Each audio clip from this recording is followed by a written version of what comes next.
안녕하세요, 박빌딩입니다.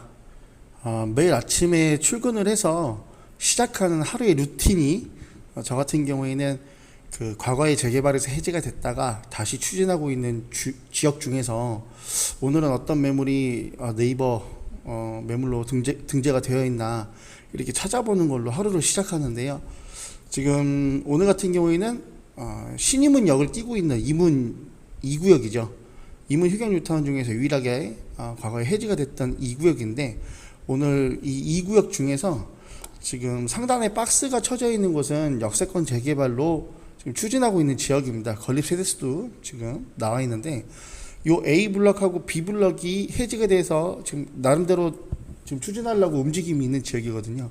근데 오늘 이 B 블럭 쪽에 매물이 좀 괜찮은 게 나와서 제가 한번 이 매물을 접근하는 방법, 이 매물에 대한 정확한 정보를 습득하는 방법, 이 금액이 괜찮을지에 대한 방법, 이런 거에 대해서 한번 설명을 드릴까 합니다. 자, 거두절미하고 한번 바로 파악해 보겠습니다.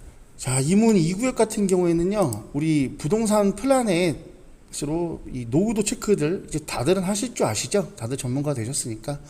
자, 2구역의 노후도는 진짜 불멸의 노후도입니다. 불멸의 노후도. 지금 네이버에 들어가서 로드맵으로 땡겨봐도요, 이 차량 진입이 안 될 만큼 아주 심각하고 열악한 노후도를 가지고 있는데요. 제 유튜브를 뭐 개인 투자자분들도 많이 보시지만 이 디벨로퍼나 업자분들도 많이 보시거든요. 자, 이 2구역은요, 뭐 새로 뭐 쪼개기를 한다던가 신축을 뭐 개발한다던가 요렇게 하기가 굉장히 어렵습니다. 이 골목골목마다 보시면은 차 한 대 들어가기가 굉장히 심각한 노후도예요. 자, 제가 정확한 노후도를 좀 위해서 지금 화면에 영상을 또 이제 베이스로 깔고 이렇게 들어가고 있는데요. 하여간에 뭐 웬만한 해제 구역은 저도 다 가봤지만 흑석 10구역이랑 이문 2구역 노후도는 정말 이 탑에 속합니다. 탑. 그래서 노후도가 굉장히 심각해서 무조건적으로 다시 추진할 수밖에 없는 지역인데 입지도 좋아요. 나쁘지가 않습니다. 뭐 물론 이 신이문 역세권이 이쪽까지 확장이 돼서 더 크게 더 대단지로 가면 좋겠지만 1차 역세권 안에서 다 끝내려는 움직임들이 있고 이 나머지 지역들은 좀 앞으로 어떻게 되겠다라고 좀 평가하기는 어려운데 사실 이 정도 노후도면요, 이 동대문구청에서 직권으로 지정해도 괜찮은 지역입니다. 근데 이제 제가 뭐 지자체 장이 아니기 때문에 이렇다 저렇다 말은 못하겠지만 이미 이 안에서도 움직임이 또 있기 때문에 좀 시간적 여유가 있으신 분들은 이문 2구역 해지구역을 중심으로 좀 모니터링 하시는 것도 괜찮습니다. 초품화에다가 신이문역을 끼고 있는데요. 그 몇 달 전에 제가 영상이 업데이트를 한 적이 있죠. 이 신이문 차량기지가 이 복합용지로도 개발 예정이 잡혀 있습니다. 우리 동부권에는 창동 역세권 차량기지 개발 사업이 있고 광운대 역세권 개발 사업이 있죠. 신이문 역세권 차량기지도 이제 복합용지로 개발이 예정돼 있고, 자, 요즘에 이문 휴경 뉴타운 일반 분양 좀 핫하죠. 휴경 3구역 자이가 일반 분양을 끝냈습니다. 경쟁률이 높았고 이제 남은 것들이 이문 3구역 아이파크 자이, 그리고 이문 1구역 레미안 이렇게 남아있고 이문 4구역도 이제 관리처분 단계에 다다랐죠. 그래서 만 세대 가까이 이 이문 휴경 뉴타운이 다 개발이 되는데 2구역만 지금 아직 요 모양이거든요. 근데 2구역도 지금 추진 의사가 있기 때문에 좀 적당한 금액의 매물 싼 거 잡아서 시간 투자하신다면 나중에 괜찮은 지역이다. 다시 한번 거듭 말씀드리겠습니다. 자, 매물들 한번 봐볼게요. 자, 우선 노후도를 보시게 되면 요 대로변은요, 이 노선 상업지입니다. 오피스텔들이 있는 용지가 있다 보니까 자, 요 지역 같은 경우에는 나중에 재추진을 한다 하고 가정을 했을 때 요 대로변은 빠지고 갈 가능성이 일단 있기 때문에 요쪽으로는 좀 투자를 하시면 안 됩니다. 항상 재개발 투자할 때는 안쪽에 박혀있는 매물들을 사야 된다. 그래야지 현금청산이나 구획계에서 배척되는 일이 없다. 요 부분. 일반적으로 이 매물들 보면요, 단독이 많습니다. 이 동네는 빌라 짓기가 어렵다고 거듭 말씀드렸는데 거의 다 보면은 과소필지로 된 단독주택, 단층으로 있어서 요런 거는 매매가는 5억이라 싼데 사실 임대가 지금 1265만원. 실투자가 웬만한 조합설리 넘어간 재개발만큼 들어가야 되니까 접근이 쉽지 않을 거예요. 그래서 지금 보면 5억, 이런 거 이제 다중주택 21억. 초기 단계에서는 큰 돈을 쓸 필요가 없죠. 그래서 요런 단독 같은 경우에는 임대가 너무 낮게 들어가 있어서 투자하기가 어렵다. 근데 여기 지금 보시면 3억 5천짜리 좀 저렴한 게 나왔죠. 그러니까 매입 원가만 놓고 봤을 때 요즘에 재개발 다시 추진하는 지역 중에서 4억 미만짜리가 별로 없거든요. 뭐 강북권 좀 멀리 빠지거나 서울 외곽 아니면 없는데, 요 매물을 이 포트폴리오 구성하는 방법에 대해서 말씀드리겠습니다. 자, 가장 쉬운 방법은요, 요 하단에 있는 번호로 그냥 전화하셔가지고 직접 물어보시면 돼요. 자, 물어보시면 되는데, 여기 약간 누락된 게 있죠. 자, 뭐가 누락되어 있는지 한번 파악해 볼게요. 자, 일단 대지 지분이 안 나와 있습니다. 전화로 물어보셔도 돼요. 두 번째는 4층 중에 4층입니다. 여기 꼭대기층이면은 불법 건축물이 많죠. 그래서 이행강제금이 나가고 있는지 아니면 다 나가고 더 이상 안 나오는지, 이것도 그냥 전화로 물어보시면 돼요.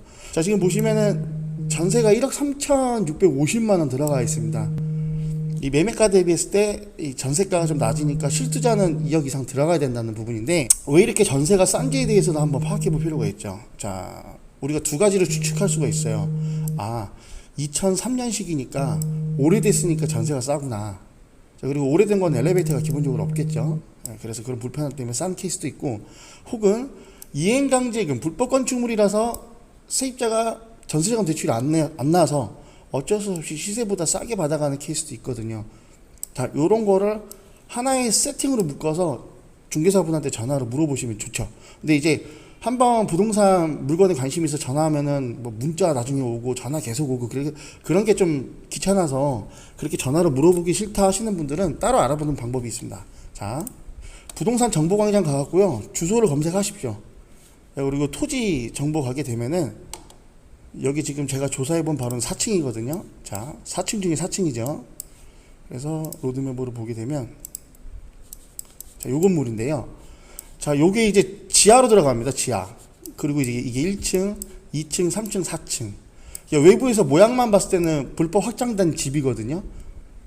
그래서 요 부분을 미리 로드맵으로도 파악해 볼 수가 있고, 자, 지금 보면은 건축물 정보에 들어가서 보시면 4층에 두 세대가 있죠.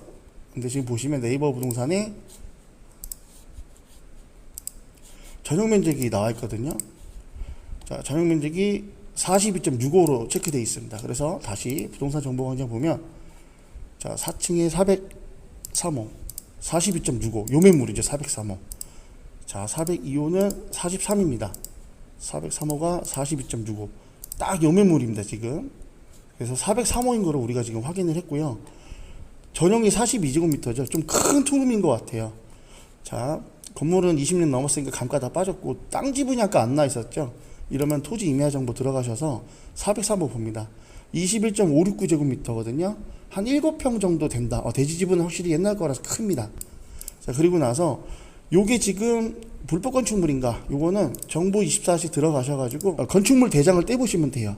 근데 제가 확인해본 바로는 불법 건축물이 아니었습니다. 주가는 좀 많이 낮습니다.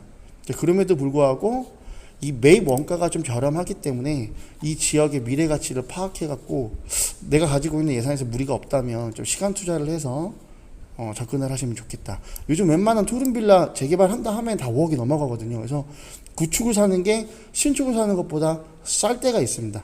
이렇게 조금 소문이 좀 무성한 곳들은 네이버 매물도 비싼 것들밖에 안 나오거든요. 가끔 이렇게 좀 저렴하게 나온 거 있으면은 중개사한테 물어보는 방법 이외에도 여러 가지 웹사이트가 있기 때문에 이런 부분을 좀 잘 확인해 보셔라 라는 차원에서 제가 설명을 드렸습니다. 자, 재개발을 추진하는 지역들 모두가 다 큰 돈이 들어가는 것은 절대적으로 아닙니다. 뭐 큰 돈이 들어가는 지역도 있지만 초기에 움직임을 잘 파악해서 초기 단계에 있는 정비 사업을 투자할 경우에는 이렇게 금매 중심으로 좀 저렴한 투자 금액으로 접근할 수 있는 방법들도 다양하게 있겠는데요. 우리에게 필요한 것은 돈이 아니라 사실적으로 시간이 필요합니다. 그래서 어느 정도의 시간 투자를 통해서 좀 크게 수익을 볼 수 있는 조합원의 입주권까지 기대해 볼 수 있는 이 과거 해제 지역과 앞으로 높은 사업성을 바탕으로 인근의 아파트 가격 상승에 의해 정비 사업의 수익률이 좋아지는 지역, 비리율이 높아지는 지역, 이 지역을 중심으로 꾸준하게 모니터링을 하고 학습을 하신다면 반드시 성공 투자하실 수 있다라고 저는 정리를 해볼 수가 있겠습니다. 자, 오늘 영상도 지루했지만 끝까지 시청해 주셔서 대단히